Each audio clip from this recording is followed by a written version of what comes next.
மிட்டு என்ற புத்திசாலி நரிக்குட்டி ஒரு கடற்கரை அருகில் மகிழ்ச்சியாக வசித்து வந்தது. ஒரு நாள் அது ஆழ்கடலில் உள்ள பவளப்பாறையிலிருந்து பிரிந்து தவறுதலாக கரைக்கு வந்த தாரா என்ற வண்ணமயமான நட்சத்திர மீனை கண்டது. தாராவின் குடும்பத்தை பிரிந்ததுக்கு காரணம் கெஞ்சு என்ற பேராசை கொண்ட நண்டுதான். அது தாராவே ஒரு விலைமதிப்பற்ற முத்து என்று நினைத்து எடுத்து வந்து பின்னர் தவறுதலாக கரையில் விட்டுவிட்டது. கெஞ்சு தன் தவறை உணர்ந்து வருந்தியது. மிட்டு தாராவுக்கு உதவ முடிவு செய்து அதை ஒரு சிறிய தேங்காய் ஓட்டில் பத்திரமாக வைத்து ஆழமான கடல் பாறையை நோக்கி சாகச பயணத்தை தொடங்கியது.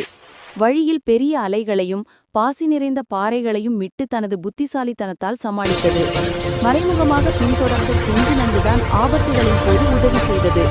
இறுதியில் தாராவின் குடும்பம் இருக்கும் பவளப்பாறையை ஒரு பெரிய ஆக்டோபஸ் அடைத்துக் கொண்டிருக்க மிட்டு பயப்படாமல் அந்த தேங்காய் ஓட்டை ஆக்டோபஸின் முன்னால் வேகமாக வட்டமிட்டு செல்லச் செய்து அதன் கவனத்தை திசை திருப்பி வழியை உருவாக்கியது. தாரா தனது குடும்பத்துடன் மகிழ்ச்சியுடன் இணைந்தது.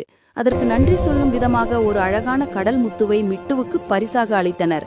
கெஞ்சு நண்டு தனது பேராசையை கைவிட்டு மற்றவர்களுக்கு உதவுவதே உண்மையான மகிழ்ச்சி என்று புரிந்து கொண்டது.